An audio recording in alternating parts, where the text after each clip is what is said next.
Leo nataka tuzungumze habari za nafasi ya Roho Mtakatifu katika mpango wa wokovu. Nafasi ya Roho Mtakatifu katika mpango wote wa wokovu. Jana nitumia muda mrefu, karibu masaa mawili au saa moja na nusu, nikiwa nazungumza Mungu alivyotimiza mpango wa wokovu wetu, tangu namna alivyokusudia na mpaka alipoutimiza. Tukaishia mahali ambapo ushindi umepatikana. Sasa hakuna hukumu ya adhabu juu yao walio katika Kristo Yesu, kwa sababu sheria ya roho uzima ulio katika Kristo Yesu imeniweka huru mbali na sheria ya dhambi na mauti. Lile anguko lilitutia katika hali ya hatia, na Biblia inasema kwamba wote wakawa wamefanya dhambi na kupungukiwa na utukufu wa Mungu. Bwana Yesu asifiwe sana. Kwa hiyo Mungu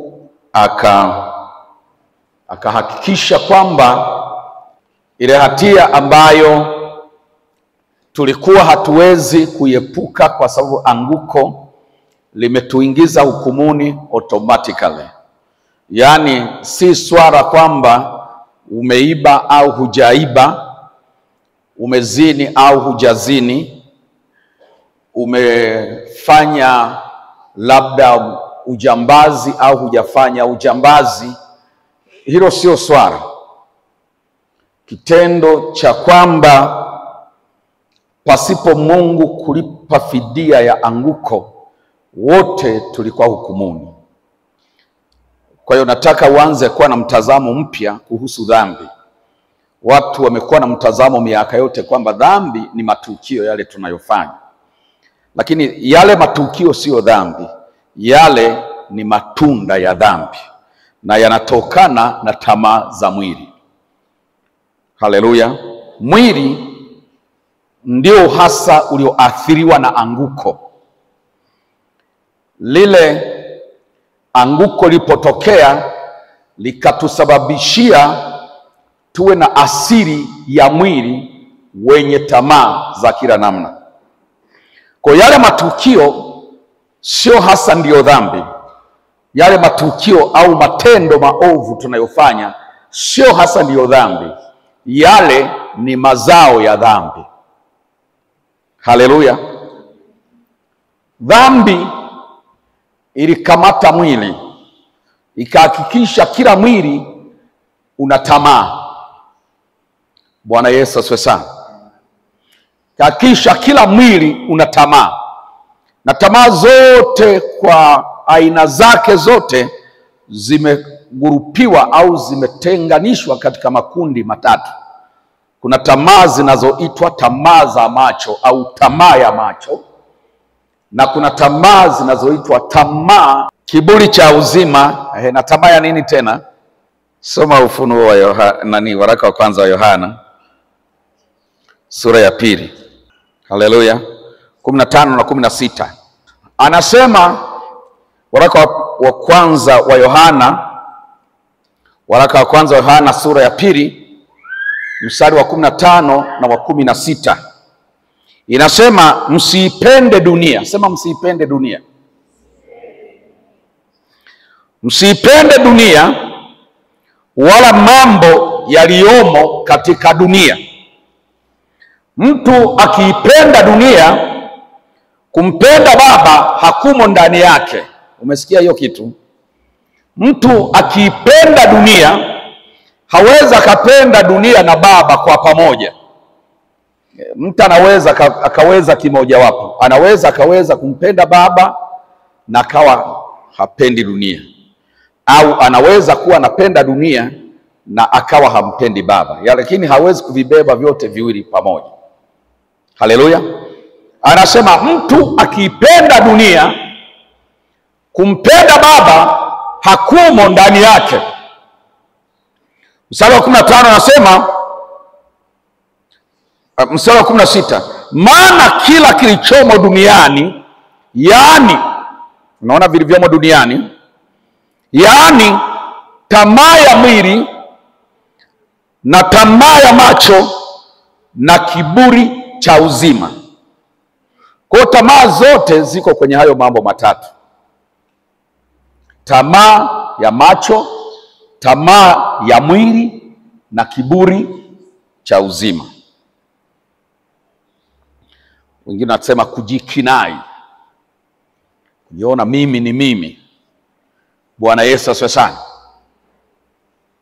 Inasema vitu hivyo vitatu havitokani na Baba, bali vyatokana na nani? Haleluya. Kuchukia dunia ni vigumu sana. Chukia shetani ni rahisi, lakini kuchukia dunia sio rahisi. Na Biblia inasema tamaa ya macho na tamaa ya mwili na kiburi cha uzima vyatokana na dunia. Na kuna kitu kinachoitwa roho ya dunia. Leo naongelea Roho Mtakatifu tunayetakiwa kumpokea. Biblia inataka ukipokea Roho Mtakatifu pia ujipambanue umepokea roho gani. Haleluya. Kwa sababu kuna wakati unaweza kupokea Roho Mtakatifu lakini baadaye ukampotezea sehemu, halafu ukajikuta roho ya dunia ndiyo inaishi na kujidhihirisha ndani yako zaidi. Na unakumbuka tarehe fulani ulijazwa Roho Mtakatifu, lakini baadaye maisha yanavyoendelea unaona roho ya dunia ndiyo inayotenda kazi zaidi kuliko roho ya Mungu ndani yako. Kuna jambo linaitwa roho ya dunia. Kitabu cha Wakorinto wa kwanza au waraka wa kwanza wa Mtume Paulo kwa Wakorinto sura ya 2. Waraka wa kwanza wa Mtume Paulo kwa Wakorinto sura ya 2 mstari wa 12. Mstari wa 12 wa waraka wa Mtume Paulo kwa Wakorinto sura ya 2 unasema, lakini sisi hatukuipokea roho ya dunia. Umesikia kitu hiyo? Roho ya dunia sio pepo. Pepo ni kitu kingine na roho ya dunia ni kitu kingine. Haleluya. Roho ya dunia ni lifestyle, ni mitindo hii, mifumo hii. Inaweza ikakuathiri, ikakutoa kwa Mungu. Bwana Yesu asifiwe sana. Ukaishi sawasawa na dunia. Biblia inasema, lakini sisi hatukuipokea roho ya dunia, bali roho atokaye kwa Mungu, yaani Roho Mtakatifu ndiye anaitwa roho atokaye kwa Mungu. Hatukuipokea roho ya dunia, bali roho atokaye kwa Mungu, makusudi tupate kuyajua tuliokirimiwa na Mungu. Haleluya. Ili tujue tuliokirimiwa na Mungu, tunatakiwa tuwe hatukupokea roho ya dunia au hatuenendi kwa kuongozwa na roho ya dunia. Anguko lilipotokea lilitengeneza mfumo, system. Ule mfumo ulichofanya cha kwanza ni kubadilisha asili ya mtu. Ikamtoa kwenye asili ya Mungu, ikamleta kwenye asili ya mwilini. Ikamtoa kwenye asili ya rohoni, ikamwingiza kwenye asili ya mwilini. Hapo ndio tamaa zinakopatia nguvu. Asili ilibadilika. Haleluya. Baadaye kukaundwa mfumo. Ule mfumo ukaitwa mfumo wa dunia, worldly system, mfumo wa dunia. Na nguvu inafanya kazi katika mfumo wa dunia ni roho ya dunia. Halafu kukawa na mamlaka zinatenda kazi, zinaitwa majeshi ya pepo wabaya na wakuu wa anga, wakuu wa giza. Hayo ni mapepo sasa. Haleluya. Hayo sasa ndio mapepo. Falme, mamlaka, wakuu wa giza hili na majeshi ya pepo wabaya katika ulimwengu wa roho. Hayo sasa ndio mapepo. Lakini kuna kitu kinaitwa system, mfumo. Haleluya. Bwana Yesu asifiwe. Bwana Yesu Kristo asifiwe sana. Hicho ni cha kidunia zaidi. Ni dunia. Hiyo ni dunia. Biblia inaendelea kuongelea kuhusu dunia.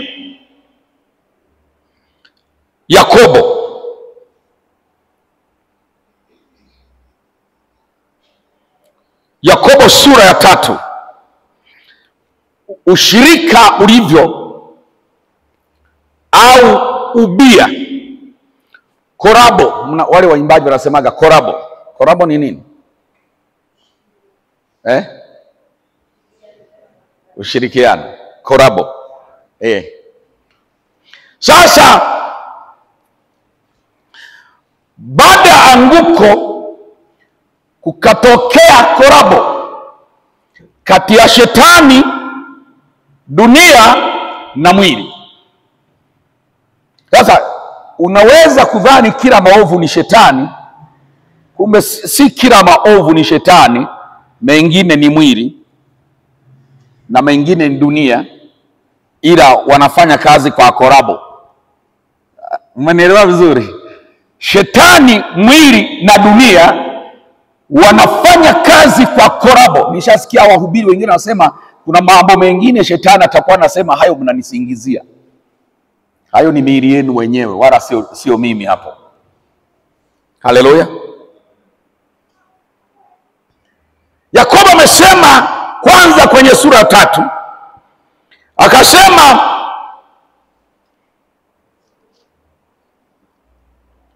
anasema ni nani aliye na hekima? Anaanza mstari wa 13. Nani aliye na hekima kwenu na ufahamu kwenu, na aonyeshe kazi zake kwa mwenendo wake mzuri na upole na hekima. Lakini mkiwa na wivu na uchungu na ugomvi mioyoni mwenu, msijisifu wala msiseme uongo juu ya kweli. Hekima hiyo sio ile ishukayo kutoka juu, bali ni ya dunia. Sema ni ya dunia,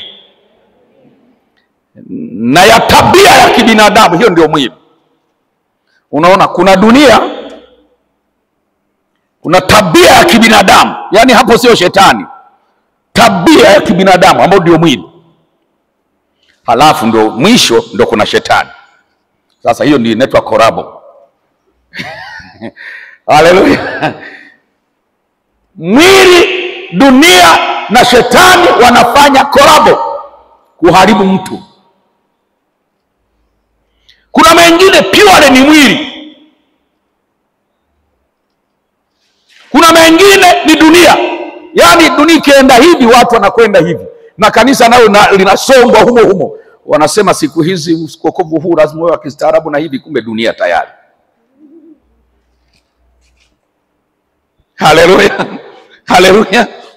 Kumbe dunia.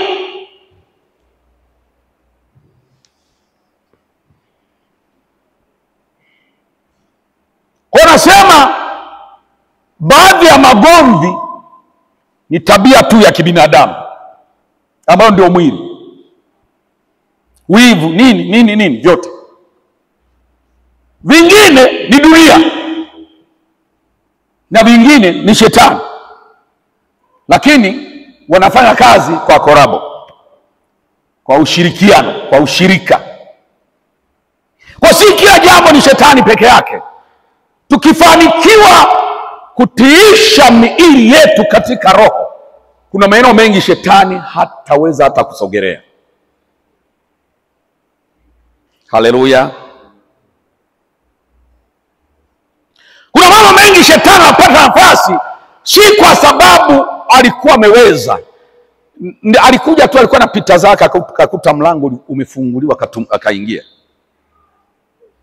Haleluya. Kuna kuja kitu kinaitwa kuongozwa na Roho Mtakatifu au kuenenda kwa Roho Mtakatifu. Sasa nasema wote wanaoongozwa na Roho wa Mungu au wote wanaoenenda kwa Roho wa Mungu, hao ndio wana wa Mungu. Haleluya. Maana yake mtu anaweza akapokea Roho Mtakatifu lakini baadaye akaacha kuongozwa na Roho Mtakatifu, akapoteza haki ya kuwa mwana wa Mungu. Sawa sawa. Haleluya. Maana hasemi waliojazwa Roho Mtakatifu ndio wana wa Mungu, anasema wanaoongozwa au wanaoenenda kwa Roho Mtakatifu, hao ndio wana wa Mungu. Bwana Yesu asifiwe sana. Sura 15 anasema kwa kuwa hamkupokea roho ya utumwa iletayo hofu.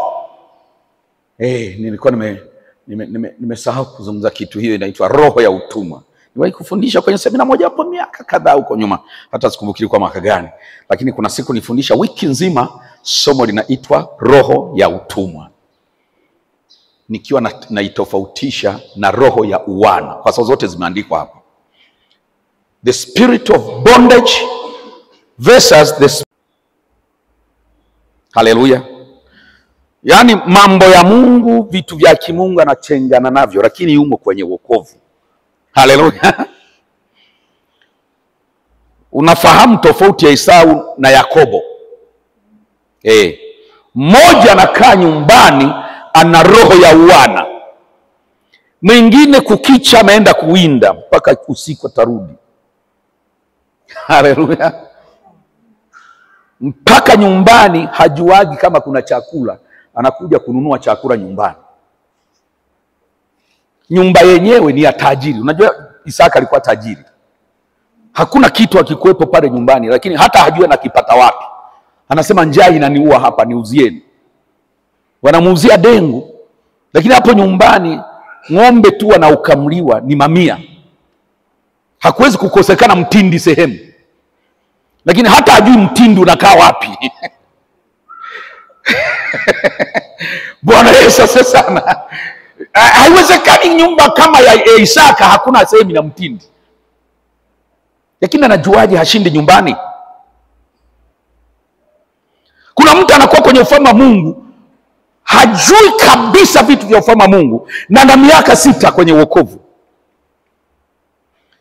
Tumeenda mbali ufalme, tuongelee tu kanisani. Hajui vitu vya kanisani kabisa, na kusali na amekaa miaka 6 kwenye hilo kanisa. Haleluya. Ni vagabond, ni mtu hatulii, hakai nyumbani. Hiyo inaitwa spirit of bondage, ni roho ya utumwa. Ni moja ya sifa za roho ya utumwa. Mwana hukaa nyumbani, mtumwa hakai nyumbani. Sifa ya pili ambayo pia ilisema na Yesu. Yesu anasema siwaiti ninyi watumwa, na waita ninyi rafiki. Mtumwa hajui afanyayo bwana wake. Siri za Mungu, siri za Mungu, mipango ya Mungu, mapenzi ya Mungu kwake mtu hajuagi. Anajuaje? Hatulii, hakai na Mungu, haishi na Mungu kama rafiki yake. Mwana hukaa na baba yake kama rafiki, na kwa sababu mwana anakaa na baba yake kama rafiki yake, baba anamwambia yote. Sawa? Ndio Yesu akasema mimi nawaita ninyi rafiki kwa sababu nawaambia yote. Wale ambao nawatazama kama watumwa siwaambii, kwa sababu mtumwa hajui afanyao bwana wake. Kwa hiyo ndizo roho za utumwa zinaishi kanisani. Watu hawajui afanyalo Mungu kwa sababu wanakosa ile uwana kwa Mungu, ambao uwana kwa Mungu ni urafiki kwa Mungu. Haleluya. Watu wanatakiwa waishi na Mungu mpaka Mungu awe rafiki yao. Haleluya. Na kisha kuwa rafiki anamwambia mambo yote. Anaanza kwa na kuambia mambo, Mungu akiwa rafiki yako. Haleluya. Kwa lazima ujue, ili uokoke na roho ya utumwa, lazima ujue kuishi na Mungu kama rafiki. Bwana Yesu asifiwe sana. Kwa uchache, hizo ni sifa za roho ya utumwa. Sasa sikiliza anachosema. Anasema hamkupokea roho ya utumwa. Roho ya utumwa huleta hofu, huleta kutokuamini. Haleluya. Watu wote wanaoishi na roho ya utumwa ni wagumu sana kwenye kutenda na kuishi vitu vya imani. Hawezaki mambo ya imani. Haleluya. Kwa sababu ya hofu. Roho ya utumwa huzaa hofu. Yohana anaandika katika waraka wake, nadhani ni sura 3 au 4, anasema hofu ina adhabu. Hofu ina adhabu. Mtu mwenye hofu hakukamilishwa katika pendo, na kwa hiyo hofu ina adhabu. Haleluya. Wao anasema hamkupokea roho ya utumwa iletayo hofu, bali mlipokea roho ya kufanywa wana. Roho Mtakatifu anaitwa jina lake lingine the spirit of adoption, au roho ya kufanyika wana wa Mungu. Haleluya, haleluya, haleluya. Anasema kilichozaliwa kwa roho ni roho, na kilichozaliwa kwa mwili ni mwili. Roho anatufanya tuwe wana wa Mungu. Haleluya. Adoption au kufanyika, maana yake ni kwamba hukua mwana. Hukua na haki za kuwa wana. Na wale mliohudhuria siku ya kwanza na ya pili, Jumatano, Alhamisi, mnaelewa ninaposema kwamba tulipoteza haki ya kuwa wana wa Mungu. Sawa? Niliwaeleza kitu anguko lilifanya tukapoteza wana wa Mungu. Sasa anaposema adoption, maana yake hukua mwana, lakini anakuchukua kwa utaratibu wa kisheria ambao hakuna mtu anaweza kauchallenge. Unakuwa mwana halali. Wale ambao ama ulishawahi kuona mtu adopt mtoto kwenye vituo vya watoto yatima? Mara nyingi mtu anaweza kaenda kajipatia mtoto wake, akachukua mtoto huyu, nataka awe mtoto wangu. Utaratibu wa kisheria unafanyika, msaini vitu fulani, halafu kisheria na kihalali kabisa anaitwa mtoto wake, amemwadopti. Sawa? Kwa na ule utaratibu wa kutuadopti kuwa wana wa Mungu kutoka kwenye wana wa shetani wenye DNA za shetani zilizosababishwa na anguko ulifanyika kisheria. Ndio maana kwenye lile anguko niliwaambia kulikuwa na waraka au hati ya mashitaka. Ile ilipofutwa, nguvu ya Mungu ile ikatuadopt kuwa wana wa Mungu tena. Ndio maana kufanyika mwana wa Mungu tena ilihitaji nguvu tena. Inasema wote waliompokea aliwapa uwezo. Kiingereza kinasema gave them power to become. Aliwapa uwezo au nguvu ya kufanyika wana wa Mungu. Waroma anasema alitupa nguvu, uwezo wa kufanyika kwa wana wa Mungu kwa adoption. Yani Kiswahili chake sikijui kwa adopti, lakini nimeshaelezea ni namna ambavyo mtoto yuko ni yatima, Ni kuasili. Hicho Kiswahili ni kwa sikiji. Kuasili. Ni kuasili. Anakuasili kuwa mtoto wake. Unakuwa mtoto wake kabisa, na sheria inakutambua ni mtoto wake. Na una haki za urithi kwa sababu umekuwa mtoto. Hata kama hukumezaliwa hapo, lakini ukishakuwa adopted au umeasiliwa kuwa mtoto, unapata na haki zote mpaka na za urithi. Haleluya, haleluya. Haleluya, haleluya. Haleluya, haleluya. Roho ya utumwa pia inajidhihirisha kwenye ukuaji wa kiroho. Anasema mwana awapo mtoto hana tofauti na mtumwa. Kwa kuna watu wanaweza kukaa kwenye wokovu kwa muda mrefu, lakini wanaishi kwa roho ya utumwa. Unawajuaje hawakui kiroho?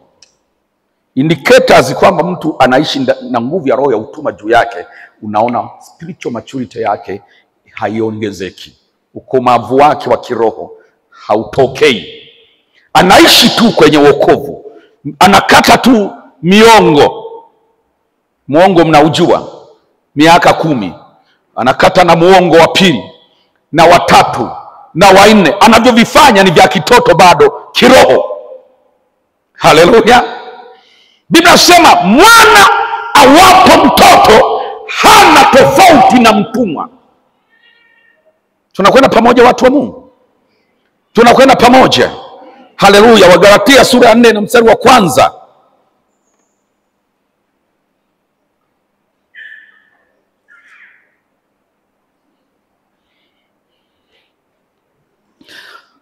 Mstari wa 1 na wa 2 unasema, lakini nasema ya kuwa mrithi wakati wowote awapo mtoto hana tofauti na mtumwa.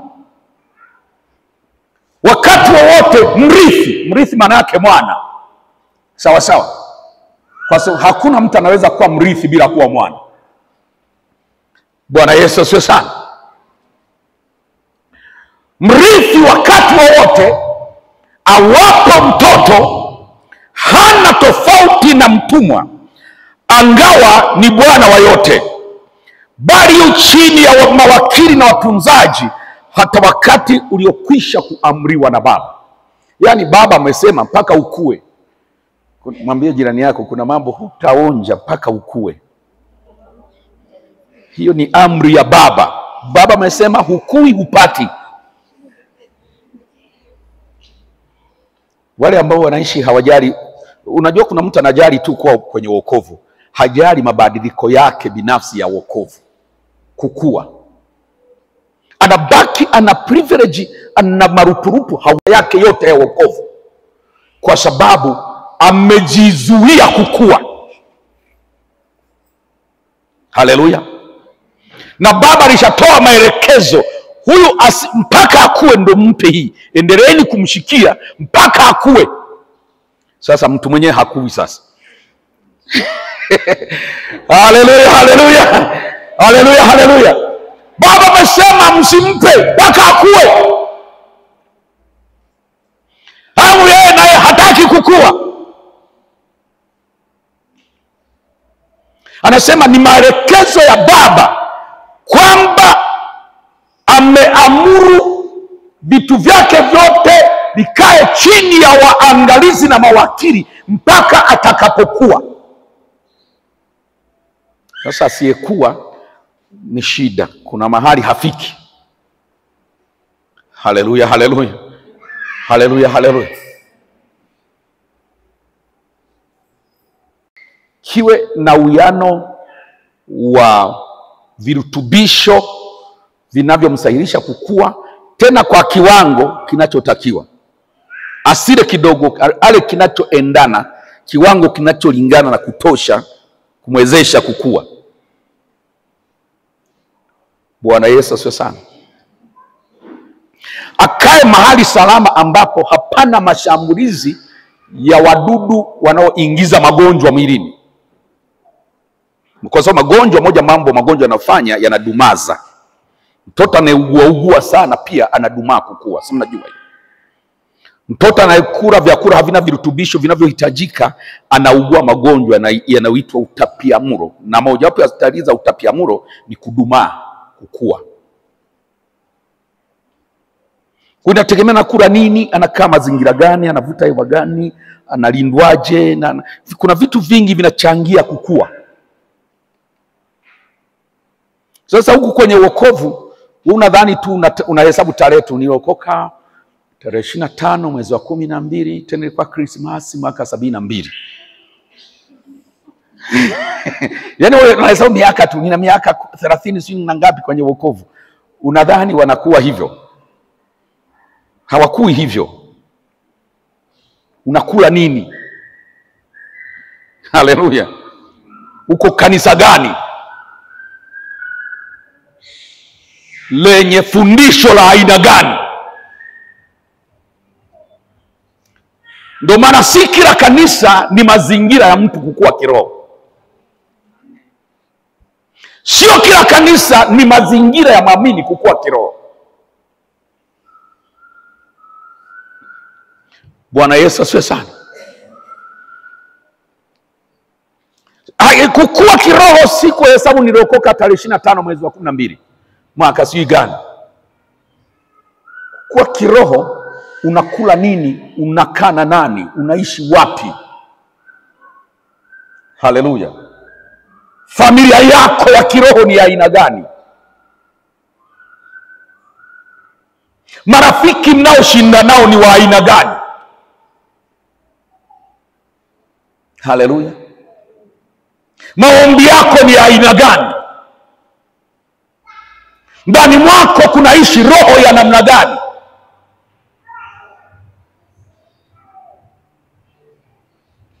Unajua roho zinajidhihirisha. Siku moja Yesu alikuwa na wanafunzi wake. Wanafunzi wake siku moja akaudhiwa na jamaa moja, na jamaa fulani kijiji fulani kule Samaria. Yesu alipita akataka kukaa hapo kidogo afanye kazi, wale wa Samaria wakakataa kumpokea. Yule jamaa moja nadhani alikuwa ni nani yule, Yakobo sijui na nani, ndugu yake yule. Wakasema, Yesu tupe ruhusa. Kwani dhambi iko wapi? Mbona hata Elia aliita moto kashuka wakaungua? Turuhusu na sisi tushushe. Hao jamaa waliokukataa wateketee. Alafu Yesu akasema, ninyi hamjui ni roho gani inayofanya kazi ndani yenu. Hamjui ni roho gani mlionayo.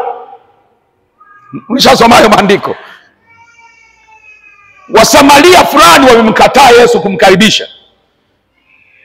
Yakobo na mwenzake wakachukia sana, wakapeleka hoja kwa Yesu na reference ya maandiko. Yesu, tunakumbuka hata Elia alishusha moto watu wakateketea, na sisi turuhusu tushushe moto? Hawa Samaria hatuwezi kukubali hii. Yesu akasema, ninyi hamjui ni roho gani mlio nayo. Kwa roho huwa aina ya roho inayofanya kazi ndani ya mtu, inayoishi ndani ya mtu, inayoongoza maisha ya mtu, inajidhihirishaga. Ndio maana anaongelea habari ya kujazwa Roho Mtakatifu. Kwa hiyo tusipojazwa Roho Mtakatifu hatuwezi kukosa roho. Na nielewa vizuri. Yaani huwezi kuishi hauna roho. Wacha roho ya kibinadamu ile tunayoisema tunayoishi nayo, ile tulioumbiwa nayo. Sisemi hiyo. Nasema zile roho zingine zile. Yaani ni ama uwe na Roho Mtakatifu na uenende naye, na usipokubaliana na hilo utapata share fulani ya roho fulani. Huwezi kuikosa. Haleluya, watu wa Mungu. Ndio maana ni muhimu tuzungumze habari ya Roho Mtakatifu na watu wa Mungu wajae Roho Mtakatifu. Kwa sababu wasipojaa roho ina herufi kubwa kwenye hii mtakatifu kwenye Biblia. Wasipojaa roho herufi kubwa, watajaa roho herufi ndogo, lakini hakuna mtu atakosa roho. Mwambie jirani yako, hata hapo ulipo una roho. Ila inategemea. Haleluya. Bwana Yesu asifiwe sana. Huko mabarabarani tunakutana watu wote wana roho. Ukiona mtu anavaa anavyovaa usimlaumu sana, nategemea na roho gani alionayo. Tunakwenda pamoja. Ukiona mtu ameoa wake watatu katikati ya uchumi mgumu, usimshangae. Sasa huyu anafanyaje wake watatu jamani na uchumi mgumu? Usimshangae, inategemea roho alionayo. Bwana Yesu sana. Usimlaumu sana, inategemea roho alionayo. Bwana Yesu asifiwe sana. Haleluya, haleluya. Hakuna mtu anakosa roho. Ndio maana waamini lazima wajae Roho Mtakatifu. Bwana anasema msipojazwa roho, msilewe kwa mvinyo ambamo ndani mwake mna ufisadi, bali mjazwe roho. Yaani kuna kimoja hapo lazima kiondoe kingine. Haleluya. Kuna kimoja lazima kiondoe kingine. Anasema mjazwe roho ili kwamba msije mkajawa na ufisadi. Jazweni roho wa Mungu, msije mkajaa ufisadi. Mkikosa kujaa roho wa Mungu mtajaa ufisadi. Haleluya. Anasema mjazwe roho, msije mkajaa ufisadi. Sasa Roho Mtakatifu alikuwa mhusika mkubwa ndani ya mpango wa wokovu. Tunapoongelea Yesu alipotutoa, hatuwezi kuacha Roho Mtakatifu. Na katika mpango mzima wa wokovu huwezi kuacha Roho Mtakatifu. Lazima kumbuke nikwambia juzi jana ujuzi, dunia ilizama kwenye maji yote. Nini kilipata? Biblia haijaandika. Inaonekana kuna mambo yalitukia kabla ya ule uumbaji wa nyakati za Adam. Maana tunaanza kuiona dunia ipo na maji yapo, halafu kwenye ule uumbaji wa siku 6 hatuoni maji yanaumbwa lini kati ya zile siku 6, wala hatuoni dunia inaumbwa lini kati ya zile siku 6. Tunaanza kuona ipo na iko kwenye maji. Haleluya.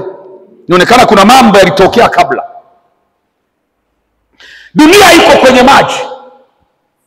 Mungu anataka ailetee sura mpya, sura nzuri. Maana wakati huo iko kwenye maji yote, halafu ni ukiwa na utupu. Void.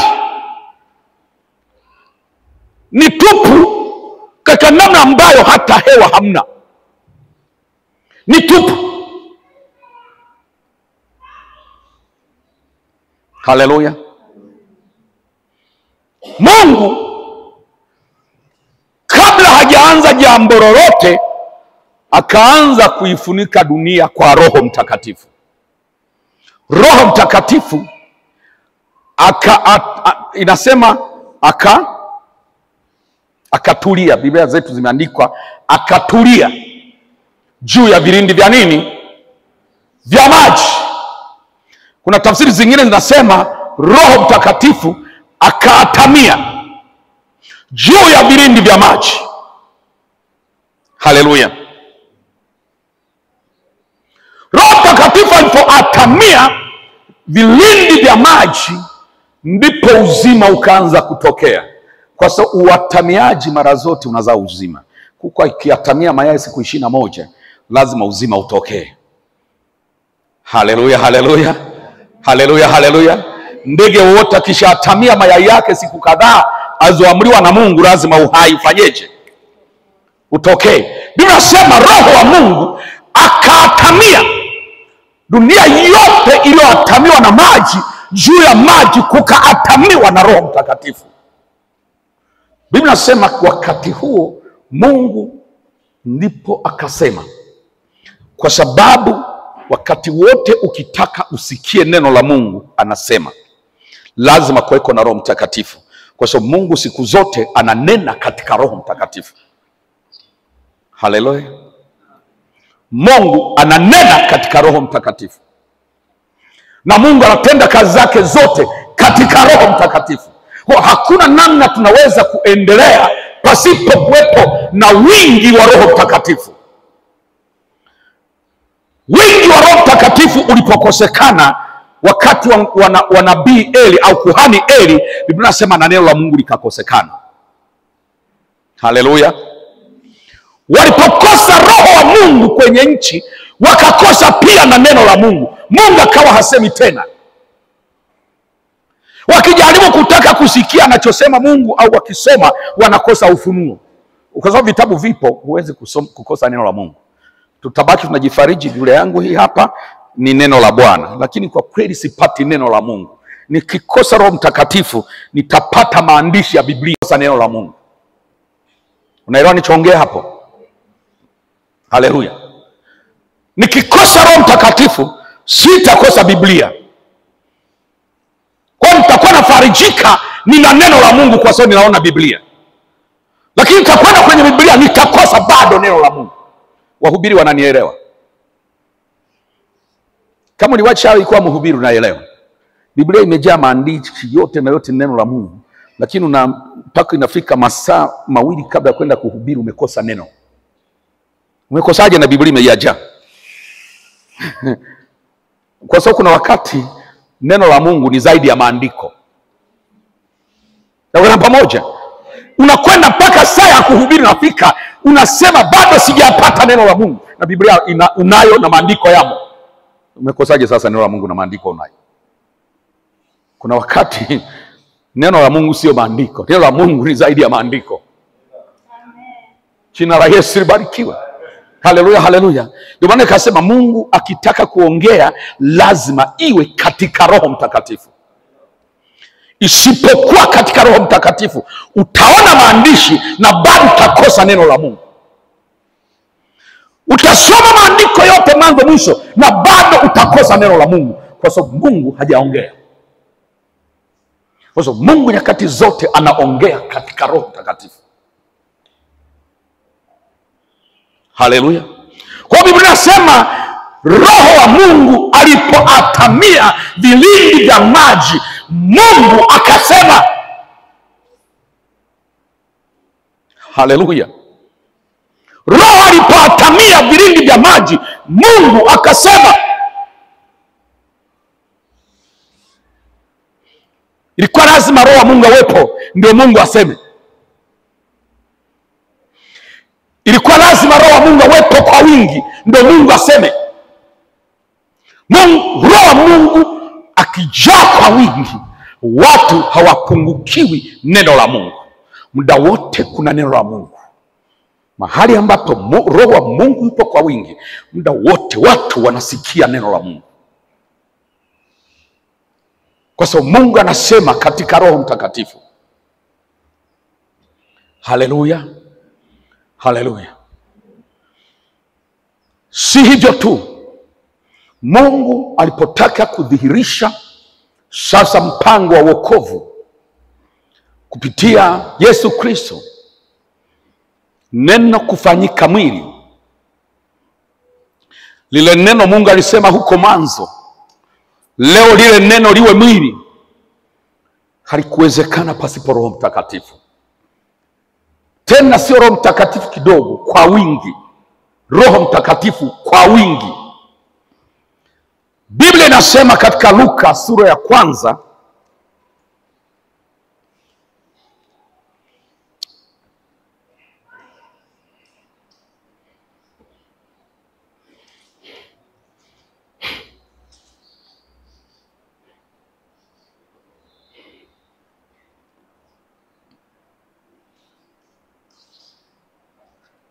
nianze na mstari wa 30.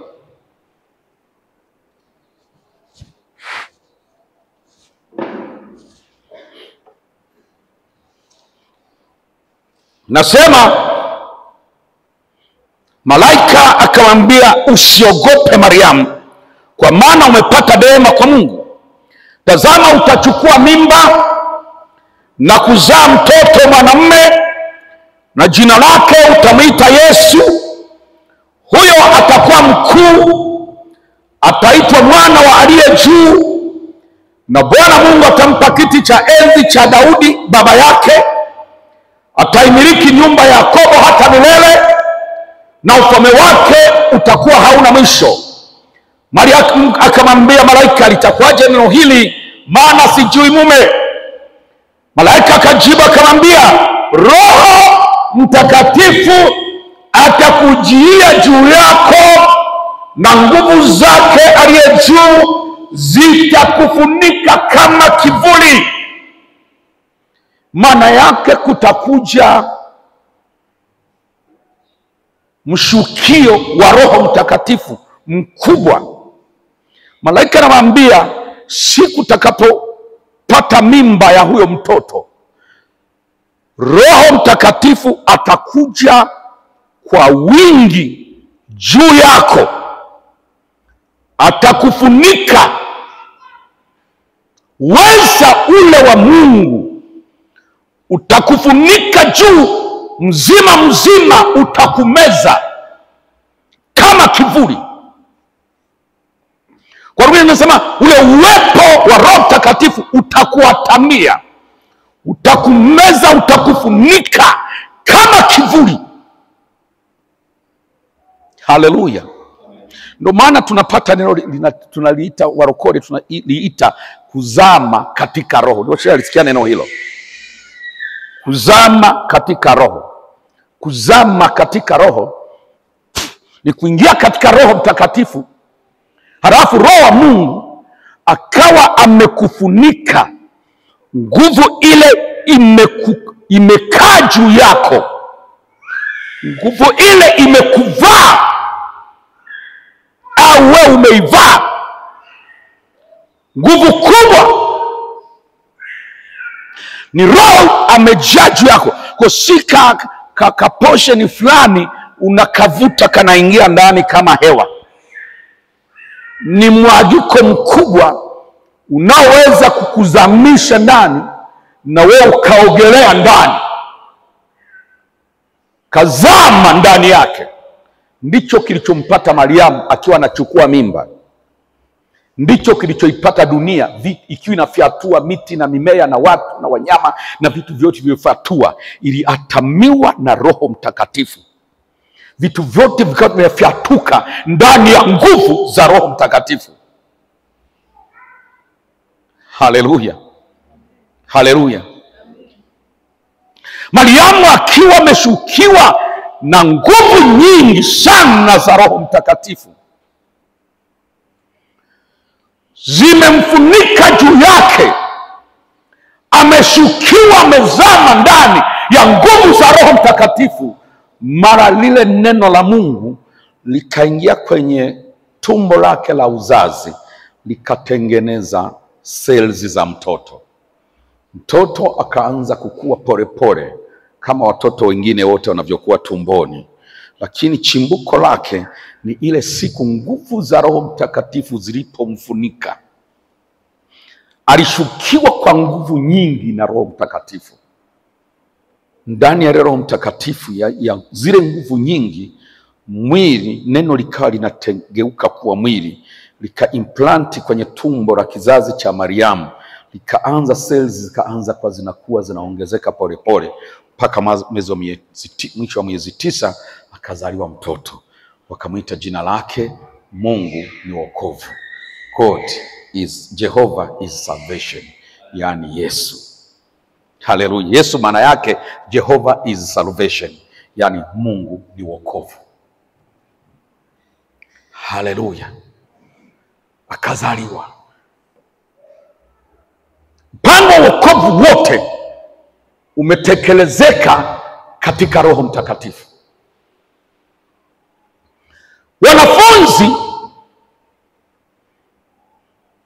kabla ya wanafunzi, Yesu akiwa anataka kuanza kazi, amefikisha umri wa miaka 30, alijaza kwanza upya Roho Mtakatifu. Pamoja na kwamba mimba yake ilikuwa ni kwa Roho Mtakatifu, lakini bado kwa ajili ya hatua nyingine tena ya kuingia kwenye kuhubiri na kutenda miujiza, alitakiwa tena Roho wa Mungu amwijirie juu yake. Alipobatizwa Yordani, Roho wa Mungu akashuka kwa nguvu juu yake, mpaka kaonekana kwa umbile la kiwiliwili kama hua au njiwa fulani. Kaja akatua juu yake, lakini ilikuwa ni nguvu za Roho Mtakatifu zimemshukia, zikamfunika, halafu zikadhihirisha umbile la kiwiliwili kama hua. Haleluya. Yesu akaenda nyikani akiongozwa na Roho, nimeandika hivyo, kujaribiwa na Ibilisi, akiongozwa na Roho Mtakatifu. Pomaliza siku 40 aliporudi, Biblia inasema akarudi kwa nguvu za Roho Mtakatifu, akaanza kuhubiri. Habari zake zikaenea katika nchi yote ya Galilaya na nchi zote za kando kando, watu wengi wakamjia. Haleluya. Nguvu za Roho Mtakatifu. Yesu akaambia wanafunzi wake baada ya kumaliza kufufuka, akawaambia misheni ni hii: taenda kwa mashahidi kwa mataifa yote, kuanzia Yerusalemu na Uyahudi na Samaria mpaka mataifa yote, lakini msithubutu kuanza mpaka mpokee uweza utokao juu. Kaeni Yerusalemu, mvikwe. Sema kuvikwa. Tukiongea kujazwa, unaweza ukapata kitu kidogo sana, maana unaona ni kama kitu kinaingia, sio kinaingilia puani, sio kinaingilia kwenye mdomo, halafu unajazwa Roho Mtakatifu huko ndani. Biblia si kinachokiongea. Biblia inazungumza habari ya Roho kuja juu yako. Haleluya. Biblia inatumia neno kuvikwa, uweza.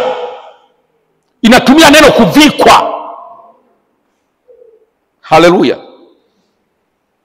Siku ya Pentekosti, watu wale walikuwa mahali pamoja kama hapa tulipo, wakiwa wanaomba kama ambavyo baadaye kidogo tutaanza kuomba. Wakiwa wanaomba, ghafla nyumba waliokuwemo ikaja upepo wa nguvu, unakuja kasi. Kama dirisha ilikuwa imefunguliwa, ilikuwaje? Roho hata wangekuwa wameyafunga bado angeingia. Hata hivyo, jina la Yesu libarikiwe. Kama dirisha ilikuwa imefunguliwa, uliingilia madirishani, upepo wa nguvu uendao kasi, the mighty rushing wind. Ule upepo ulipoingia mle ndani, ukaijaza nyumba yote. Nyumba ile yote ikajazwa na ule upepo. Ndani unaweza kufikiria, maana siku hiyo alikuja kwa sura ya upepo. Kwa Yesu alikuja kama hua. Haleluya. Hii ikaja kama upepo. Nyumba nzima ikajaa upepo. Bila shaka kama ilikuwa ni bahati kama hii, nyumba nzima imejaa upepo wa nguvu unaenda kasi. Ule upepo ulipoingia, kumbe ni nguvu za Roho Mtakatifu. Wale wapendwa wamo mle ndani walikuwa 120, wakajikuta tayari wamo ndani ya Roho Mtakatifu. Sasa upepo umejaa nyumba. Chukua mfano rahisi, umeenda kwenye lile ziwa pale, ziwa limejaa maji, wewe ukawa katikati. Utasema umejawa maji au maji yamekujaa? Haleluya. Yaani wewe mwenyewe umo ndani ya maji, na maji na yenyewe tena yamo ndani yako, maana lazima uyanywe, upende usipende. Huwezi kuwa ndani ya ziwa sekunde 3-5 hujayanywa. Bwana Yesu asante. Na ukiyanywa hayaachi kukufunika, mengine yako juu yako na mengine yamo ndani yako. Ndicho kilichopata. Utasema Kiswahili tena hapo? Utasema lugha nyingine? Mwambie jirani yako utasema tu lugha nyingine. Haleluya. Haleluya.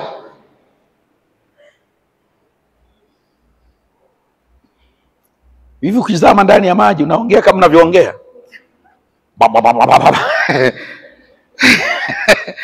Haleluya, haleluya.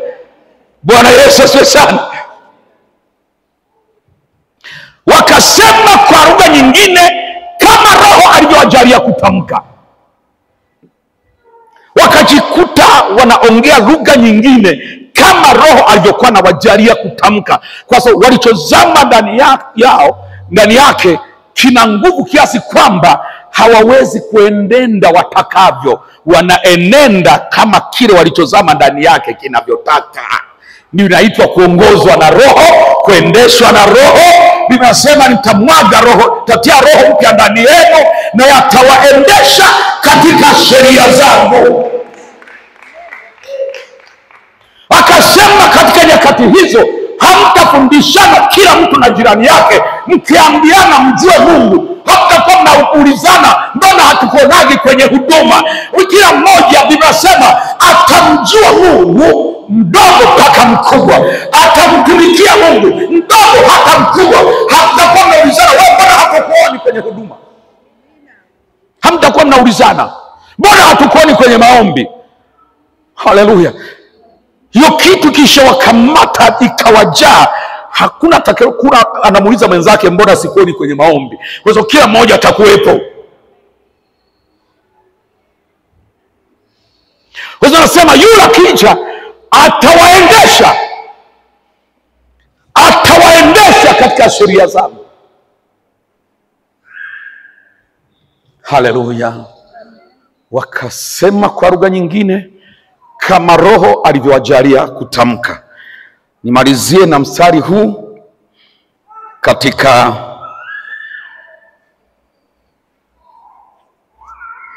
Matendo ya Mitume. Matendo ya Mitume sura ya 19.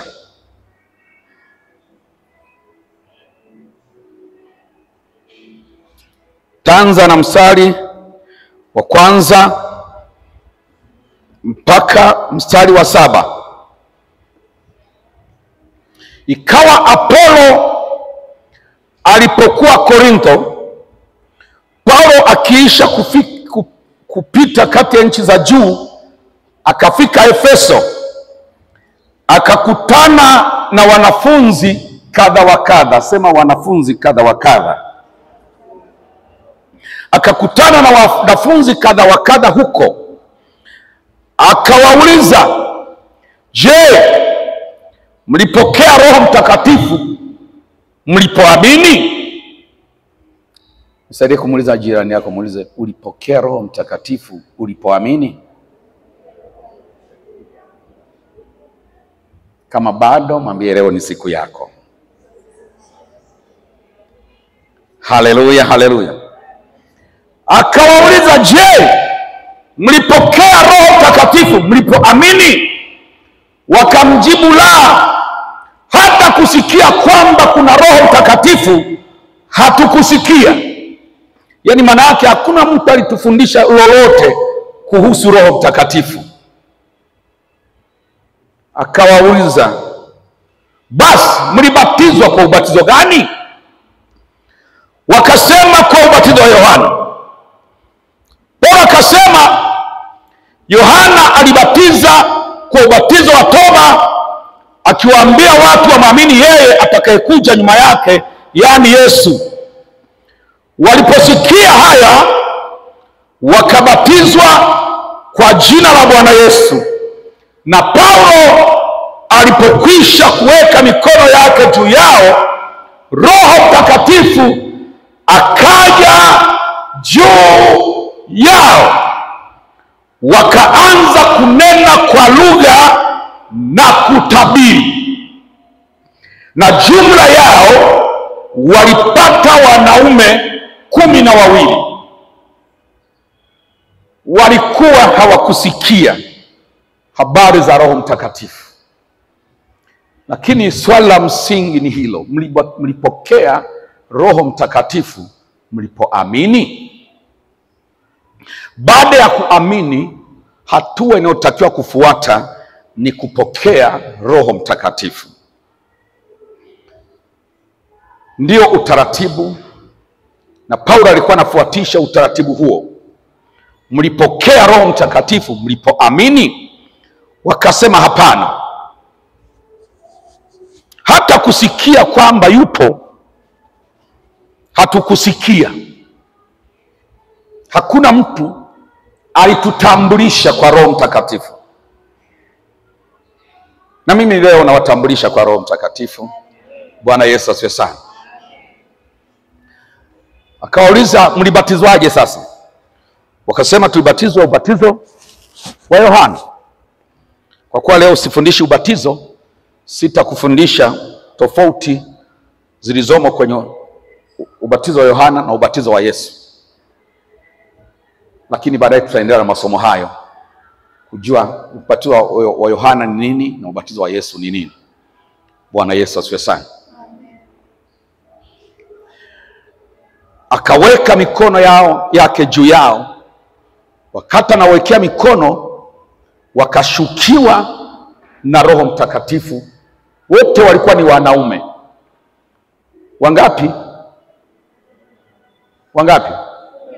12. Wote walikuwa wanaume 12.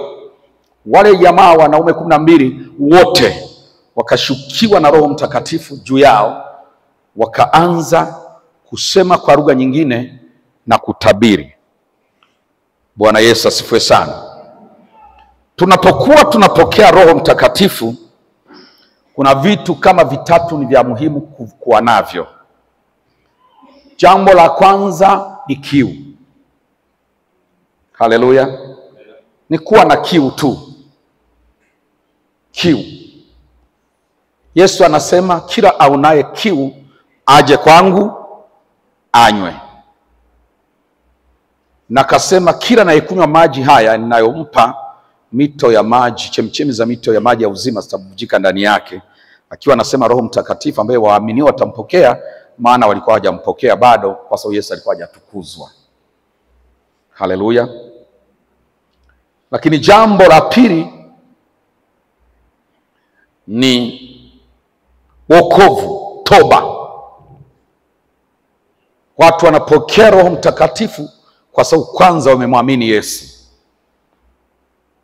Na ninyi nyote hapo mmeshamwamini Yesu. Haleluya. Mmeshaokoka, mmeshafanya toba. Haleluya. Petro walipomuuliza tunafanyaje, alipoona watu, alipohubiri watu, baada ya watu kushangaa, watu wakijazwa Roho Mtakatifu, akawaambia tubuni mkabatizwe kila mmoja kwa jina lake Yesu, nanyi mtapokea kipawa cha Roho Mtakatifu, kwa sababu ahadi hii ni kwa ajili yenu na kwa watoto wenu na kwa wote walio mbali na kwa wote watakaoitwa na Bwana Mungu wetu wamjie. Kwa toba. Hilo ni jambo la pili. La tatu ni kumwomba. Anayebatiza kwa Roho Mtakatifu kwa mujibu wa Yohana ni Yesu. Alisema mimi nabatiza kwa maji, lakini yule anayekuja nyuma yangu ambaye ana nguvu kuliko mimi, ambaye sistahili hata kulegeza gidamu ya viatu vyake, huyo yeye atakuwa anawabatiza kwa Roho Mtakatifu na kwa moto.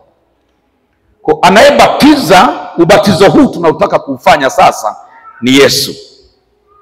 Haleluya. Sio mchungaji anayebatiza, wala sio mwanadamu mwingine anayebatiza. Yesu ndiye anayebatiza wanafunzi wake kwa Roho Mtakatifu na kwa moto. Haleluya. Na ukisema Yesu na Baba hujatenganisha.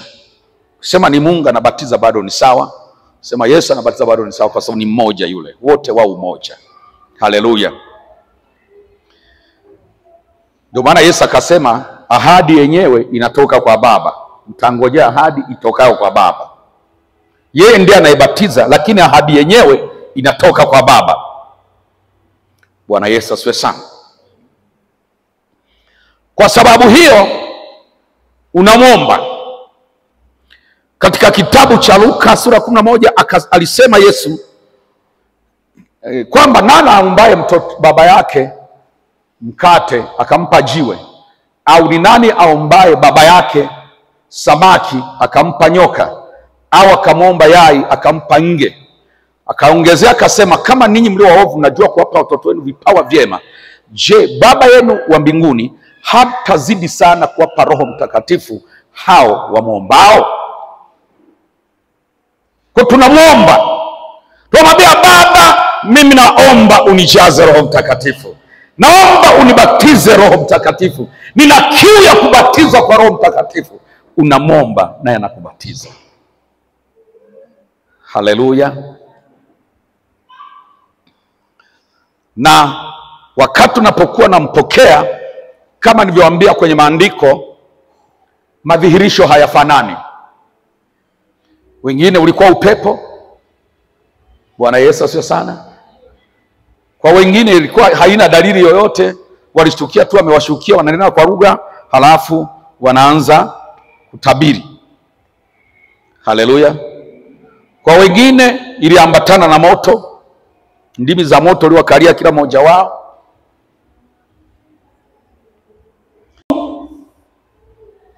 Anamshukia mtu, kila mtu. Tukimaliza kila mmoja akatoa ushuhuda, kila mmoja atakupa experience tofauti na mwingine. Haleluya. Lakini jambo kubwa ni kujua kwamba atakapokushukia ukiwa unaomba, ataanza nguvu itakavyokuja utasikia tofauti na mwenzako. Kuna mwingine anasema nimesikia kama nimemwagikiwa maji ya uvuguvugu fulani hivi. Ninasema nimesikia moyoni kama kumekuja kitu, nikasikia furaha kweli kweli. Mwingine, kila mtu anasema kivyake. Lakini kubwa ambalo wote litawatokea, utakuwa unasema Kiswahili, unaona yale maneno uliyokosa unasema ya Kiswahili kama ulimi unaongozwa kutamka, sio Kiswahili tena. Ukiona ulimi unaongozwa kutamka tofauti na Kiswahili ulichokuwa unatamka, usipate shida, kwa sababu Roho Mtakatifu haondoi ufahamu. Roho Mtakatifu sio pepo. Pepo akipagaa mtu ufahamu natoka.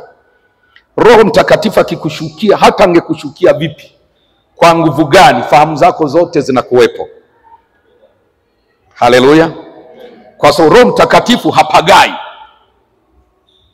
anajaza, anabatiza, hapagai.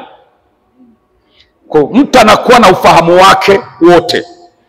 Sasa wakati mwingine ufahamu, kuna wakati unatufanya tunazuia. Kiswahili changu kinataka kwenda wapi?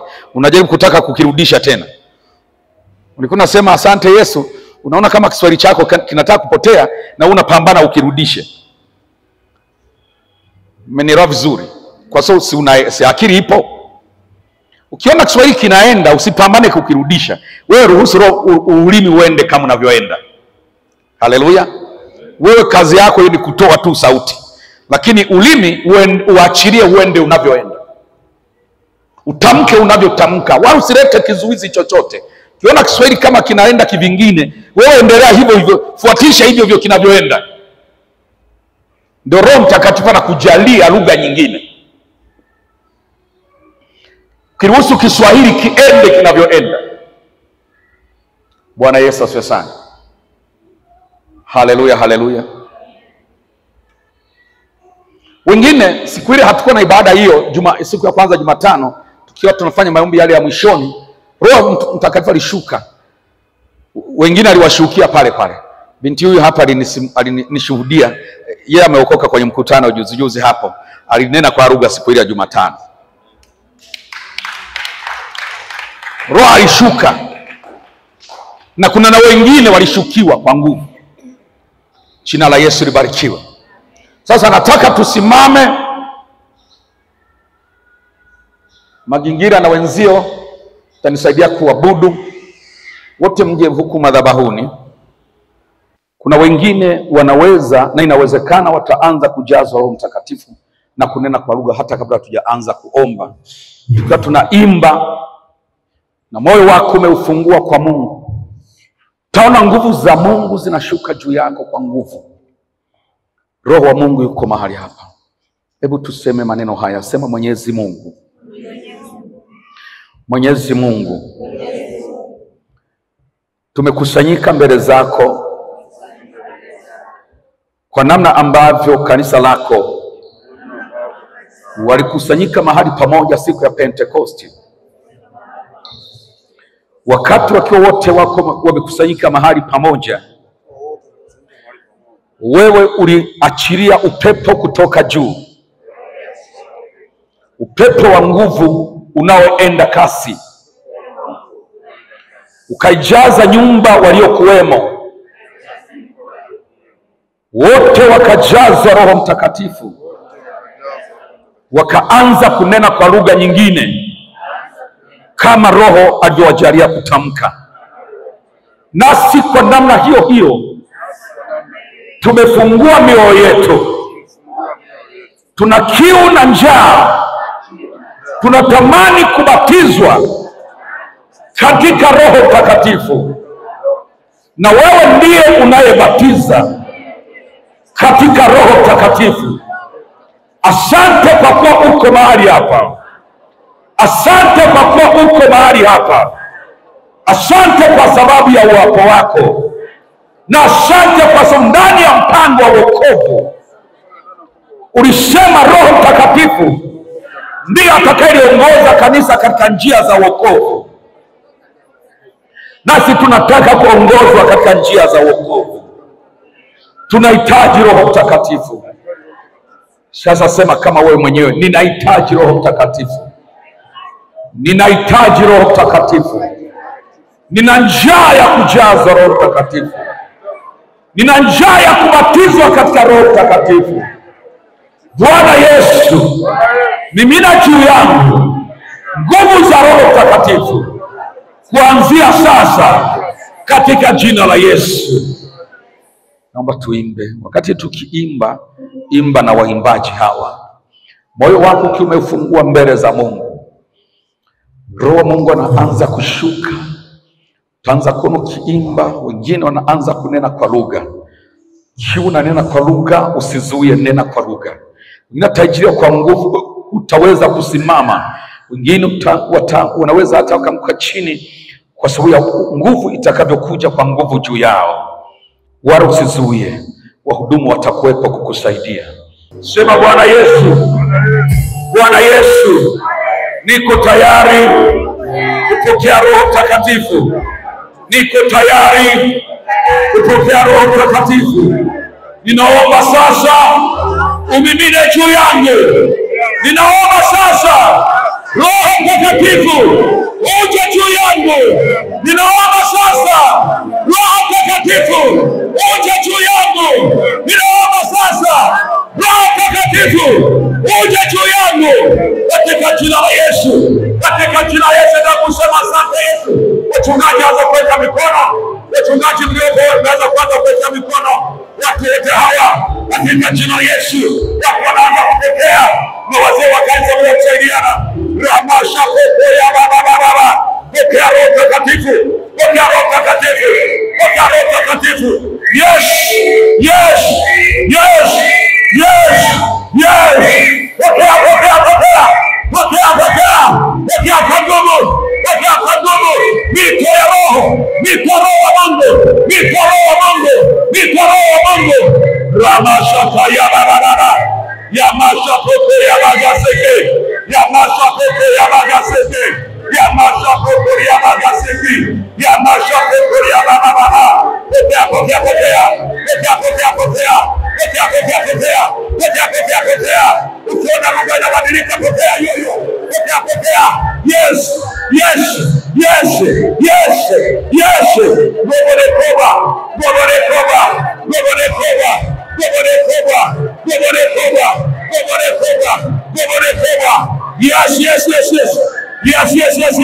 Yes, powerful. Kwa nguvu. Ngoja toa sauti kwa nguvu. Toa sauti kwa nguvu. Roho inakuja. Anakujaza.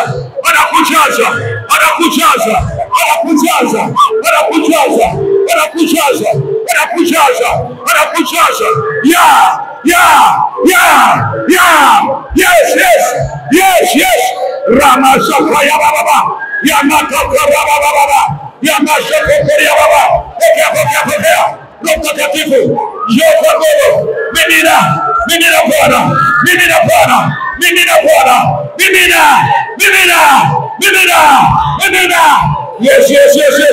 Yes. Take it more.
Ongeza mito, ongeza, garikisha Yesu, garikisha, garikisha, garikisha, garikisha, garikisha, garikisha Yesu, garikisha Yesu, garikisha Yesu, garikisha Yesu, garikisha Yesu, garikisha Yesu, garikisha Yesu, garikisha Yesu, garikisha mito, mito iliyo hai, mito iliyo hai, sikia moja usame. Usame, usame ndani, usame ndani, usame ndani, usame ndani. Mabujiko, mabujiko, mabujiko makubwa, mabujiko makubwa, mabujiko makubwa. Rakarababa. Endelea, endelea, endelea, usiache. Endelea, usiache, endelea, usiache. Endelea, usiache, usiache. Roho Mungu yuko kwa wingi, yuko kwa wingi. Yeye amesema hamtoi roho kwa kipimo, hamtoi roho kwa kipimo, hamtoi roho kwa kipimo. Ora mashaka ya baba, ramasha peto ya lagasiki. Sema satese, satese, satese, satese, satese, satese. Endelea, endelea, endelea, endelea, endelea, endelea, endelea, endelea.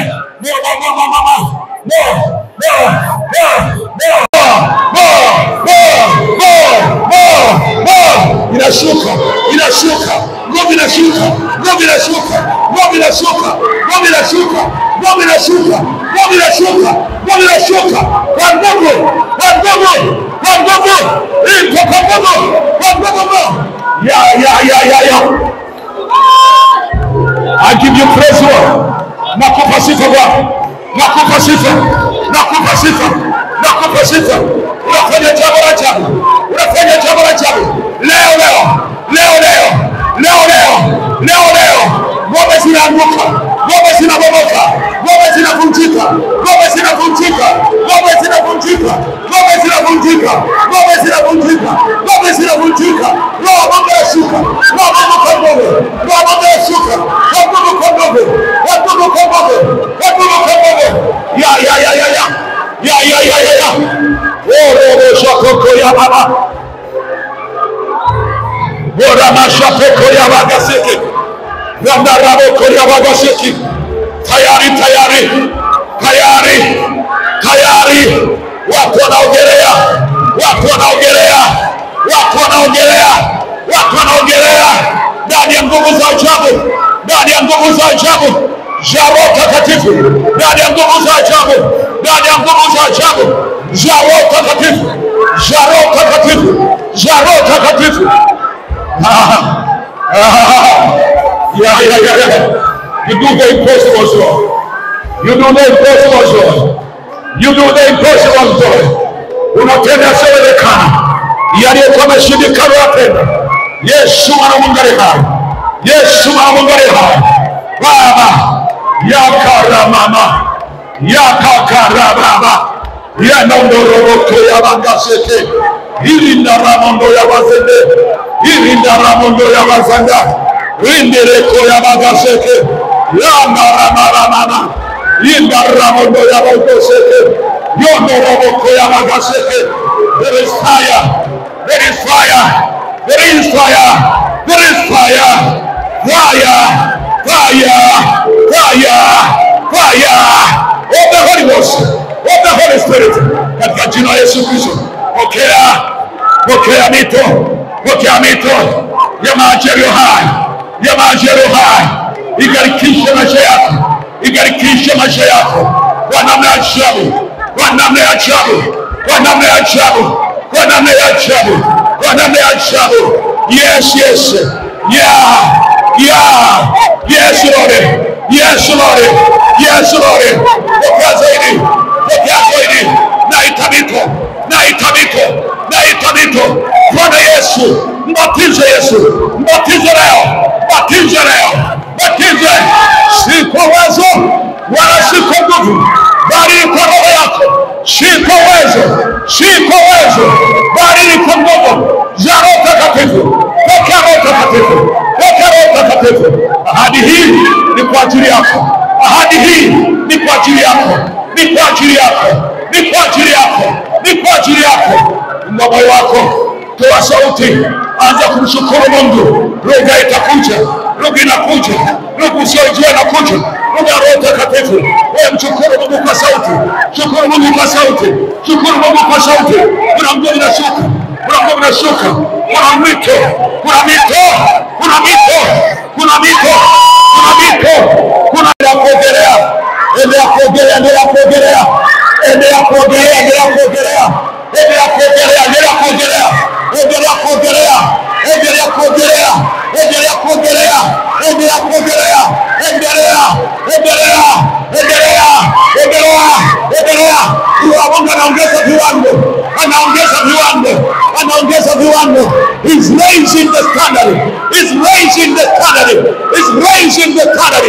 Endelea, endelea, endelea, endelea, endelea, endelea, endelea, endelea, endelea.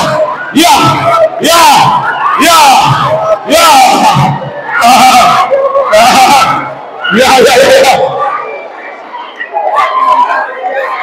Rikorobobobo.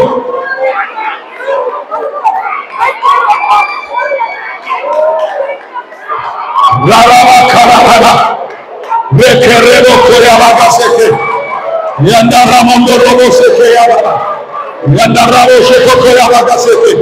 Father, you are to give you glory. Baba, nakupa utukufu. Baba, narudisha utukufu kwako. Ni wewe ubatizaye, ni wewe ubatizaye, nami nakupa utukufu. Maana ni wewe ubatizaye, ni wewe unayebatiza, ni wewe unayebatiza, nami nakupa utukufu. Kwa kunalibatiza kanisa lako, unalibatiza kanisa lako katika Roho wa Mungu, unalibatiza, unalibatiza, unalibatiza. Ulisema katika siku za mwisho watu wako watajaa Roho Mtakatifu. Kila mwenye mwili atamiminiwa kipawa cha mbinguni, atamiminiwa kipawa cha mbinguni. Na imekuwa ni njaa yangu ya kwamba kanisa hili limiminiwe kipawa cha mbinguni, watu wako wamiminiwe kipawa cha mbinguni katika jina la Yesu. Kila mmoja amiminiwe kipawa cha mbinguni, watu wako wakakabili kwa kipawa cha mbinguni, watu wakakone maono kwa kipawa cha mbinguni, watu wakakone karua nyingine kwa kipawa cha mbinguni, wakapokea karama na miujiza ya nguvu kwa kipawa cha mbinguni katika jina la Yesu.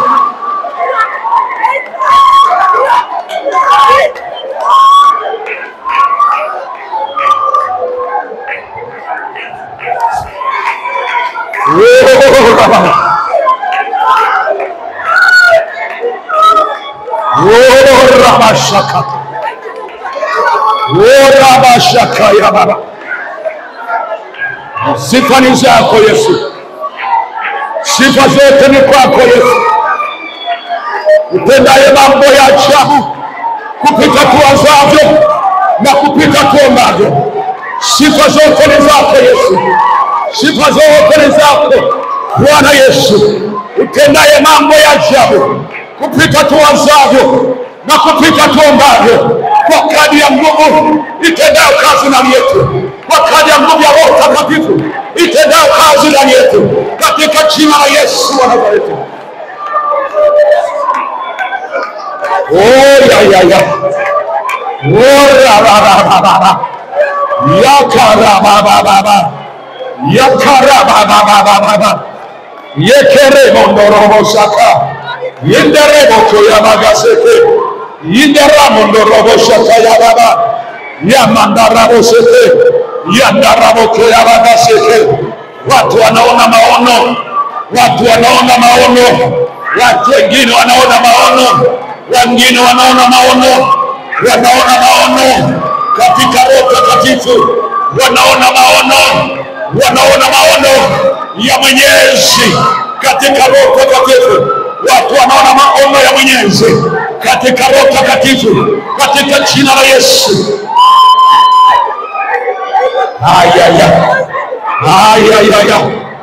Oh Jesus, you deserve all the glory. Unastahili heshima na utukufu. Unastahili utukufu Yesu.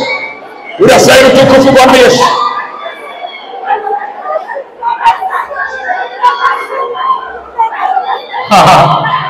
Yes. Ya karabo seke. Mizigo inaondoka.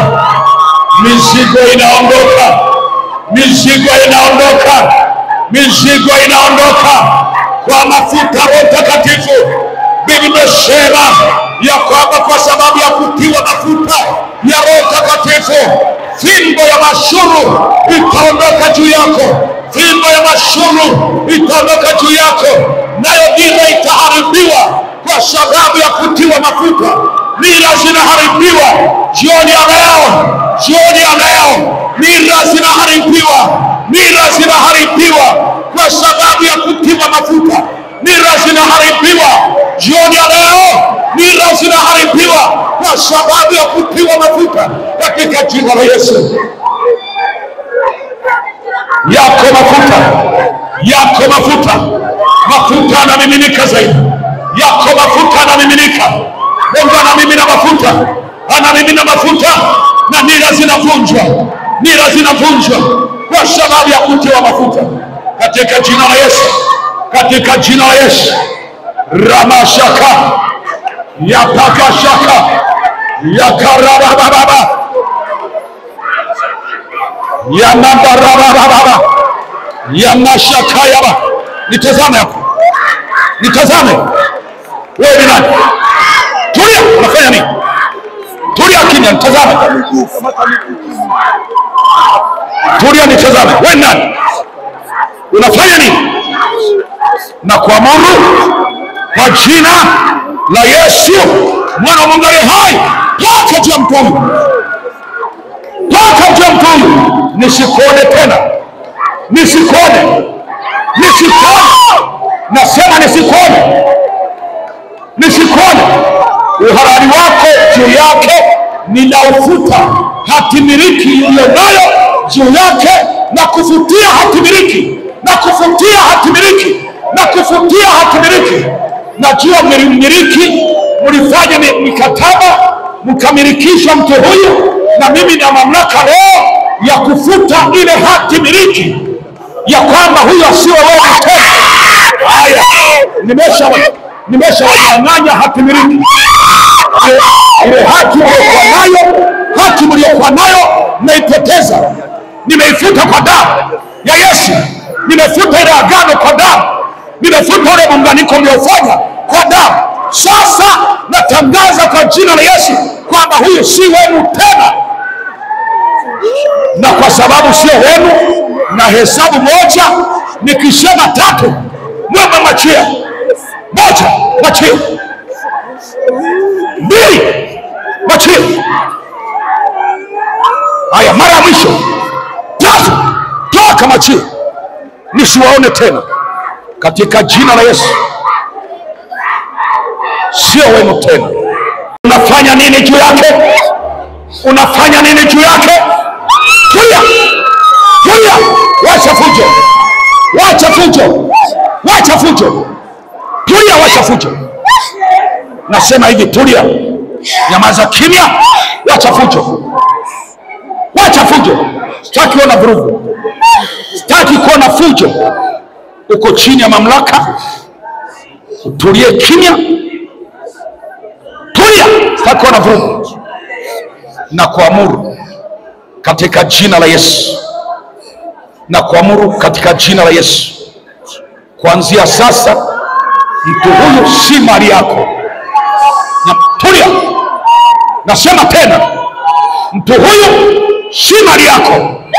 Pepo, pepo, Unanielewa vizuri ninachosema? Na unajua mamlaka ambayo unanena nayo. Toka!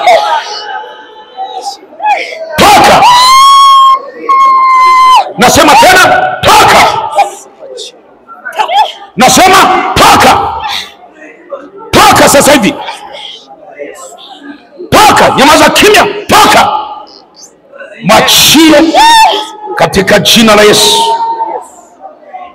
Roho Mtakatifu anavunja nguvu iliyokuwa imekuunganisha naye, na ule mkataba uliokuwa unakupa uhalali juu ya maisha ya mwanamke huyu na ukamfanya kuwa mali yako, ule mkataba na lile agano nalivunja kwa damu ya Yesu. Huna haki juu yake tena, na kwa sababu Bwana Yesu amebatilisha mkataba wako, huna nguvu tena za kumkalia. Ninapohesabu 1 nikisema 3, uwe umeshaondoka.